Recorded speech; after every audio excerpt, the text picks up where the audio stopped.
Hello everyone, this is Pegg Entertainment and we are back again, and here now we have another video for you, and this will be a quick look and review of the second full trailer for Mission Impossible Dead Reckoning Part 1. And you can check out my thoughts on the first trailer, which was released some months ago now last year, and I'll leave some links in the description. And in anticipation for this movie's release, I've recently started a review series of all of the previous Mission Impossible films, and again you can locate these reviews within the channel playlist.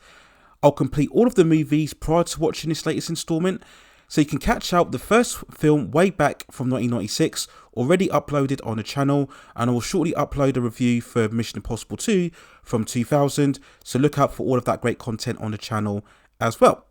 So after all of that, we'll go into the second trailer, and in many ways, it was very similar to the first.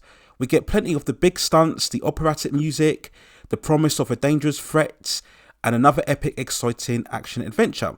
All of the car chases and Tom Cruise running all over the streets and back alleys. Very much what we've come to expect now from pretty much all of the movies within the franchise, all the way back from when the franchise began.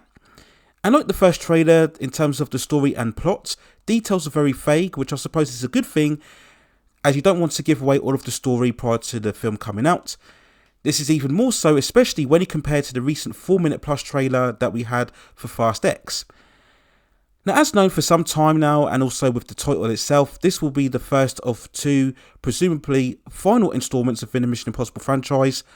Part 1 is due for release on July the 12th, 2023, and I believe that Part 2 is due for release sometime between July and August in 2024. And when doing some research, it seems that Part 1 will concern the story of the IMF team tracking down a dangerous weapon to prevent it falling from the wrong hands. So pretty familiar stuff that we've seen from nearly all of the other Mission Impossible films, but I do hope we'll get some surprising reveals when we get to the actual movie itself. It seems that actor Esai Morales will be the main antagonist for this part, and he's a very good actor, so I hope he does get some substantial moments and runtime throughout the story. Visually, of course, it all looks great. We do have some big sequences evoking the same ones that we saw, especially from the first film, most notably the whole train sequence. If you remember, that really was the big selling image of the first movie, and also the fights that we see within the street alleys, again, very much evoking the opening sequence that we saw from the first installment. And overall, this looks very similar in tone to Mission Impossible Fallout from 2018, which I thought was great. So quality-wise, if this can manage to maintain the same level as what we saw with Fallout, then it bodes some good signs for it to be a very big success at the box office. And it does seem that they've expanded the cast from what we've seen previously. So, of course, with this film, we'll see the likes of Tom Cruise obviously returning, alongside the likes of Rebecca Ferguson, Vanessa Kirby, Simon Pegg, and Ving Rhames, as usual. But we also have the additions of Hayley Atwell, from Klemeintoff, who we know as Mantis from the Guardians of the Galaxy movies, Esai Morales as well, and we'll also see the return of the original character from the first film, Eugene Kittredge, I believe, who is the major IMF director. So in many ways, having him come back does certainly show intentions that this will be the end of the cycle. That's what we normally see when these long-running franchises come to an end. They normally bring back the original characters from the first movie in order to try and cap off the major arc of the character. So I'm sure the characters will have some prominence in both parts that are released, and probably like what we saw with both Rogue Nation and Fallout, Part 1 and Part 2 will most likely have a serialized arc. So it wouldn't surprise me if we end Part 1 as some sort of massive cliffhanger to keep us all in anticipation for the second movie coming out. And there's no doubt about it that Dead Reckoning Part 1 is going to be one of the biggest hits of 2023. Tom Cruise's status is super high following the 1.4 billion success of Top Gun Maverick, and he's near enough regained his position as certainly considered to be one of the last major A-list superstars, though I've already debated that assumption in previous videos. But when we consider all of the outrage or supposed controversy following his couch jumping incident on the Oprah Winfrey Show, and then all of the reveals regarding his Scientology, and the fact that a lot of his films were underperforming to their usual standard at the box office, it all seems an entire different era in terms of Tom Cruise's decline in popularity. So I think he's done a great job to really reassert his faithfulness and connection with audiences, to the point now where he nearly has universal adulation from many movie fans, who are now all thrilled to see how many crazy stunts he'll perform in these type of movies.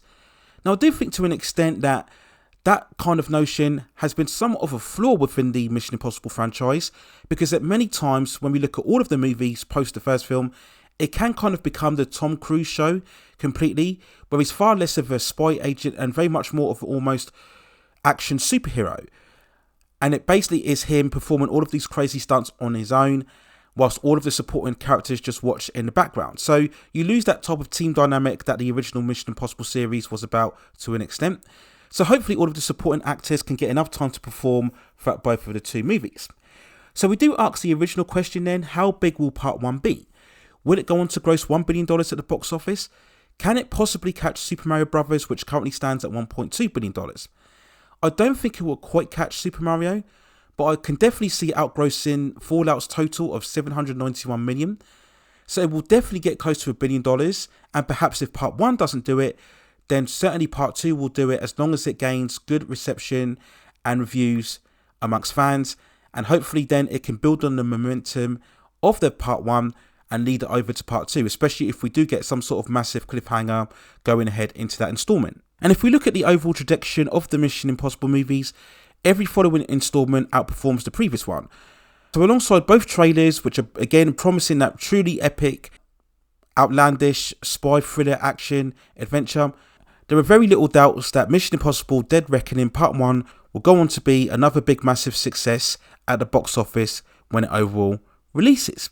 Those are my overall thoughts and quick feelings and review of the second full trailer for Mission Impossible Dead Reckoning. Let me know what you think in the comments below. How big do you think the movie will be? Do you think it will go on to gross over $1 billion at the box office? If it does, then how much bigger can Part 2 be when it releases in 2024? Let me know what you think in the comments below. And as I mentioned at the start of this video, continue to look out for the channel as I go through the previous installments within the Mission Impossible franchise and break them down and rank them in terms of where they stand overall. And if you have any other further suggestions regarding any other movie reviews or television reviews or any other topics within the pop culture and entertainment scene that you'd like to see me cover, then also let me know within the comments, and I'll see if I can provide further commentary for you on those topics within the future. Please consider hitting like the subscription and notification buttons so I can provide you with more high quality content like this in the future. But that's it for now. Take care of yourselves, and I will see you very, very soon.